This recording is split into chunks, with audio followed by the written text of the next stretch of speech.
Alright guys, welcome to another video. This is Giovanni. If you guys don't know me, I'm a Christian content creator, and I mix pop culture with a Christian lens. So if you haven't seen my football reactions, you could take a look in the card or in the description below in the comments. I'm a Dallas Cowboys fan, so you can watch the funny reactions that I have. And but today's gonna be different because I've been seeing this Jameis Winston. I've been seeing this video of him kind of like preaching before his pre-game interviews. I just wanted to kind of watch them and kind of break down, what he's saying. I've been wanting to do something like this before, with Christian athletes in the NFL. I know Brock Purdy would say some stuff too, but this one's different. Jameis Winston is like preaching, so I'm wondering what his journey's like. And by the way, guys, this is Gios Amigos. You can watch my podcast. I have full interviews talking about the supernatural, life after death. Definitely check that out, guys. It's very interesting stuff. You can also become a Gios Amigos family member, where I post exclusive videos that I can't show on YouTube. That is movies and TV shows on all the famous streaming platforms, and I break it down, kind of breaking it down in a Christian perspective. I'm gonna show maybe like the part of the game against the Steelers and the pre-game interviews. There was one that was really funny because like the lady was asking him a question, and then he just repeated like what he was saying on the previous question. It made me laugh. Jameis, I can tell you're taking it all in right now. You're about to make your first start since 2022. Ken Dorsey said that he's been preaching to you to play smart but not conservative. What do you expect from yourself? This is the day that the Lord has made. I will be glad and rejoice in it. You're looking really focused right now. You told us this week that everyone inside this building believes that this is the time you guys can turn it around. What's been the message? Unwavering faith, ultimate belief, depending on the Lord. That's all we got. You told me no nerves, just excitement and butterflies. Still feel that way? Unwavering faith, ultimate belief, dependence on the Lord. The message is clear, guys. Thank you, Jameis. Yeah, the message was definitely clear. This is the day that the Lord has made. Let us rejoice and be glad in it. This appears in Psalm 118, verse 24 of the Bible. So he is giving you a Bible verse, guys. The day that the Lord has made, I will be glad and rejoice in it. Depending on the Lord. That's all we got. This is crazy because, like, I don't know his history. I never really watched him, because I'm a Dallas Cowboys fan. I do know him, Jameis, playing for the Buccaneers maybe many years ago, but he was not playing very well. Like, I've known him to be like, they're always saying that he threw interceptions. That's kind of like all I really knew about Jameis Winston, is that he always got intercepted. He's had a lot of injuries, I think, since 2021 or 2022. Jameis, I can tell you're taking it all in right now. You're about to make your first start since 2022. Okay, yeah. So 2022. So yeah, he maybe during that time, since he hasn't been playing, I don't know, maybe he's just opened up his faith a lot. Like maybe he's grown his relationship. I've never seen this before, to this like extent. Maybe someone would maybe say Jesus once, or whatever.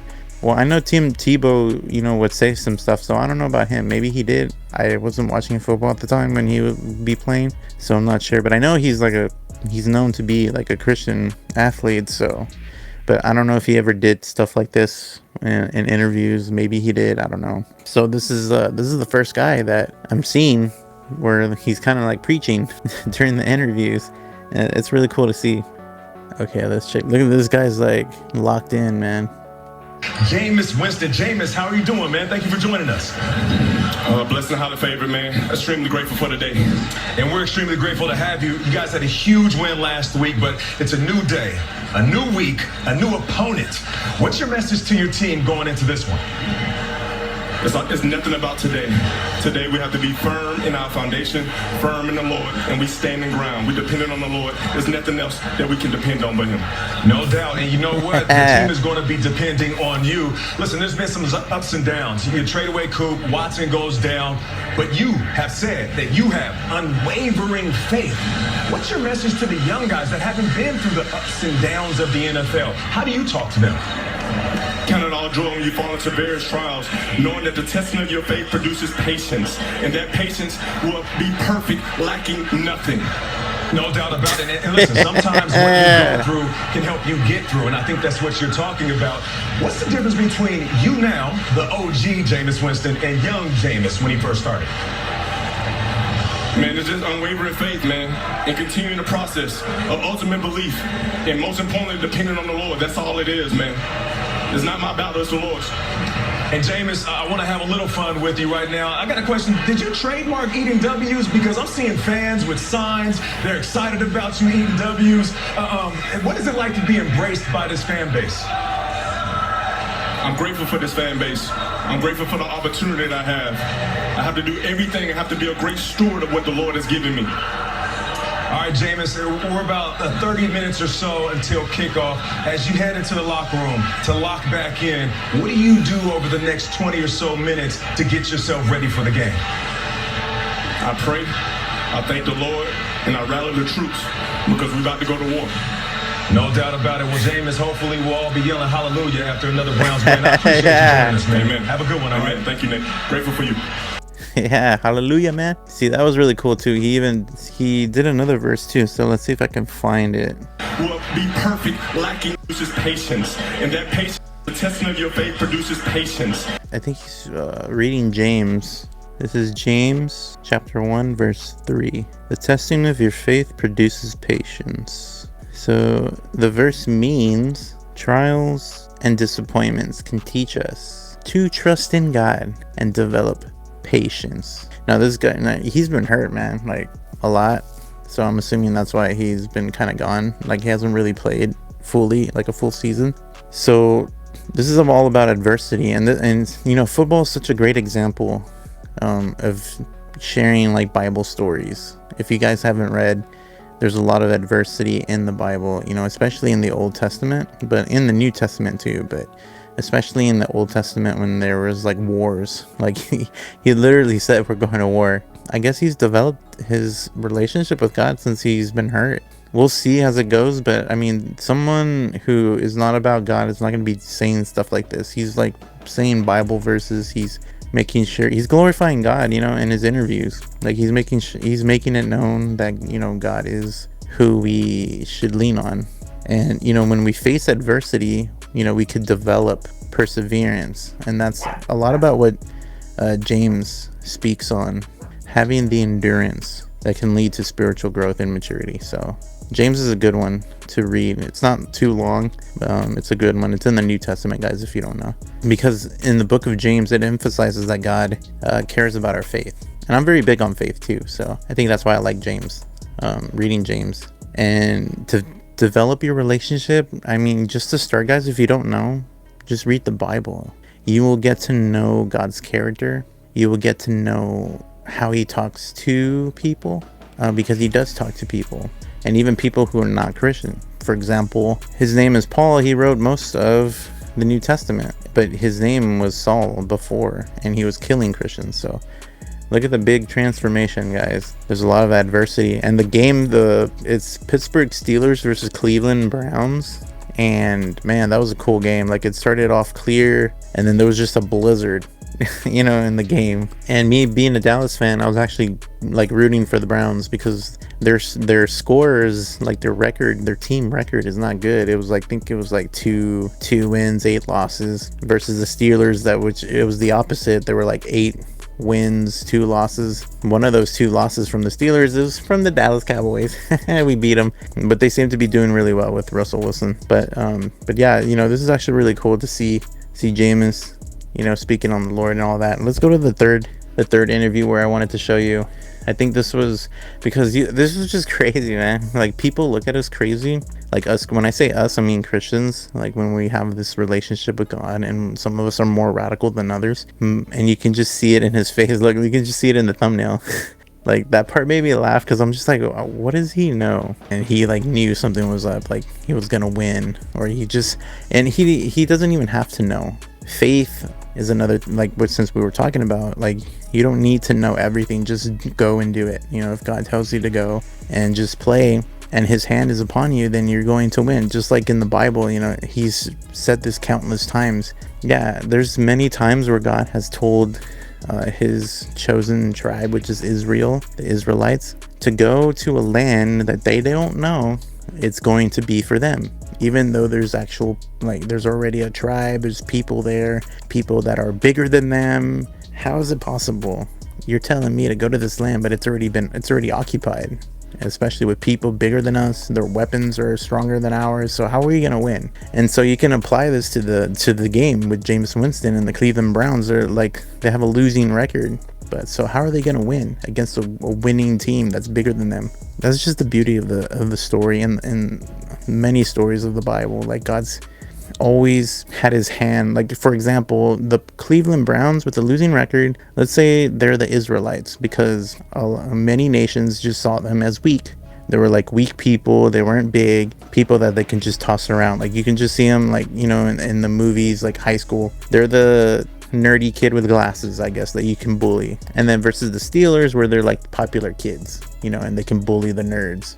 But if this nerd with the glasses and everything and talks funny has his relationship with God, and God tells him, like, hey, do this, do that, or, you know, say this, say that, and even though that this nerd is scared, you know, God can turn around this situation. It's not something that you would expect either, you know, like this kid could either beat up the bully, or, you know, this kid could say something that would resonate with the bully and be like, you know what, I don't want to like hurt you anymore. You know, the bully saying this. And you just never know, because but you have to take that leap of faith in your head. Like, is this from God or is this not? And an easy way to kind of tell is already knowing God's character, and knowing God's character is reading his word. There's God's voice, your voice, and the enemy's voice. You just have to know who's who, so that you can go to your path. You can go to battle. You can go on the front line. It's all up to you, God. You know, I'm just here to do my thing. Throw the football and help my team win. Yeah, this is something that I actually wanted to do in my football reactions. I'm gonna do a little story time. So if you guys enjoyed this, let me know. So let's just watch the quick interview. Let's just watch it. You have said you don't become a Brown until you beat the Steelers. What will it take tonight? The horse is prepared for battle, but victory comes from the Lord. So I'm dependent on the Lord.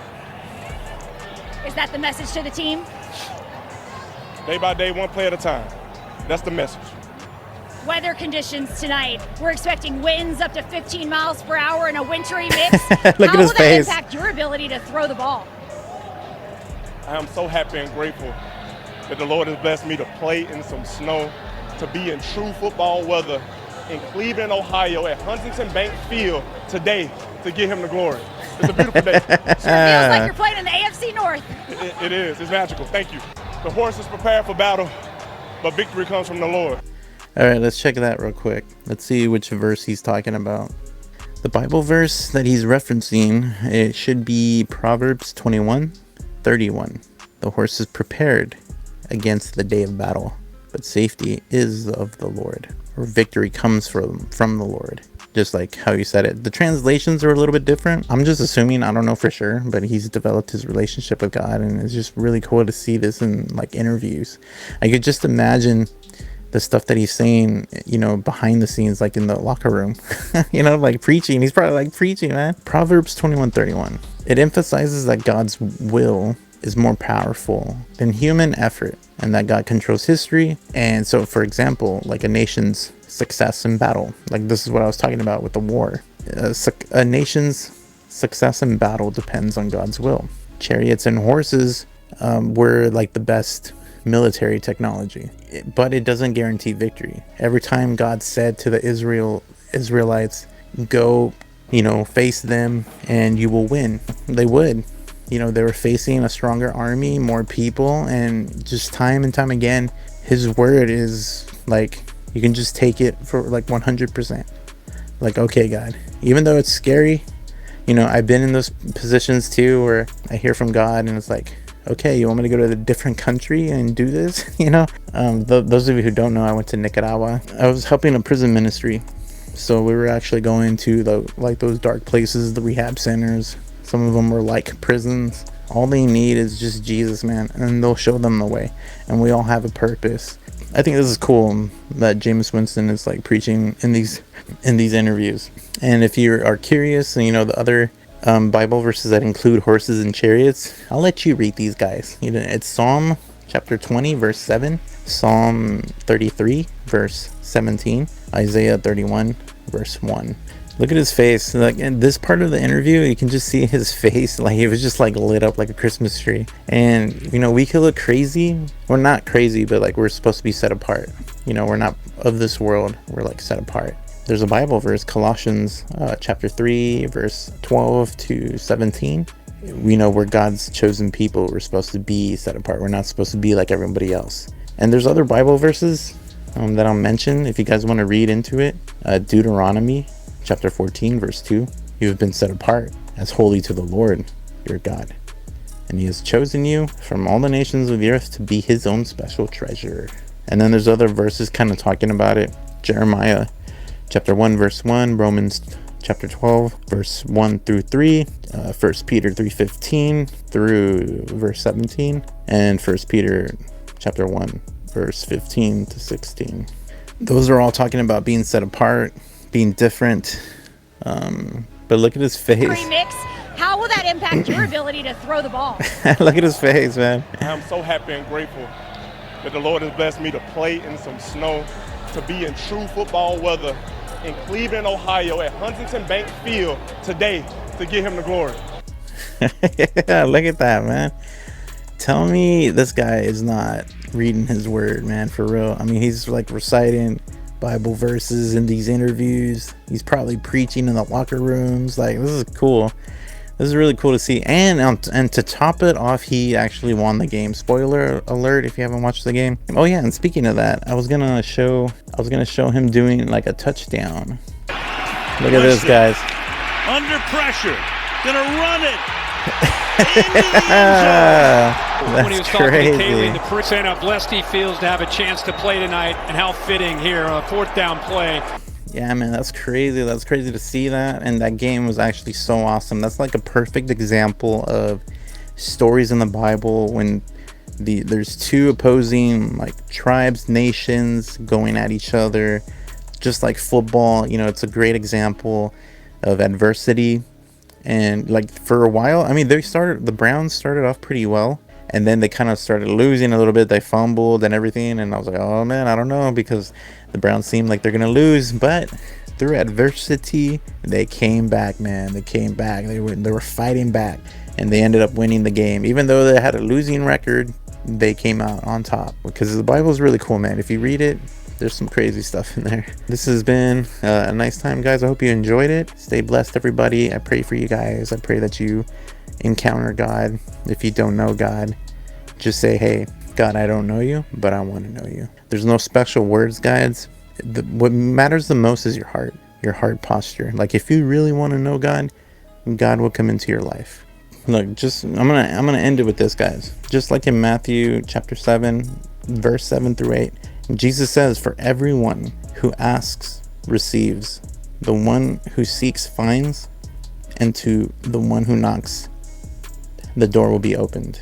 This is a Sermon on the Mount, which is a way Jesus is showing how to live with a heart that desires what God desires.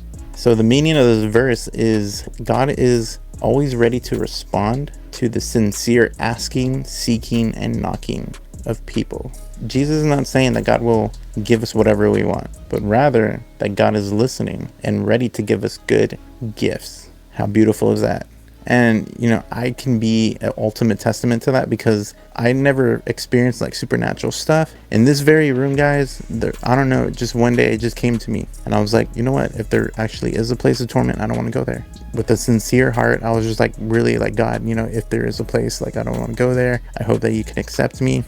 And I share this in my testimony video. If you guys want to check this out, I go into further detail about what I experienced. Supernatural, man. Tangible. If it could happen to me, it could happen to you. Everyone's journey is different, but I'm going to say this. Just have a sincere heart, and there's just no reason God will come to you.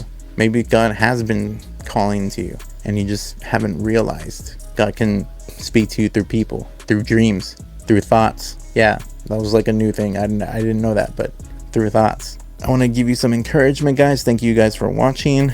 If you enjoyed this video, let me know.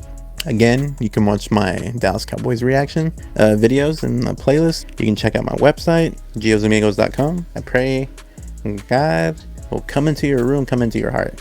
With your sincere heart that's actually wanting to know who he is, that he will come to you. In Jesus' mighty name, amen. Gios Amigos is out. Stay blessed, everyone.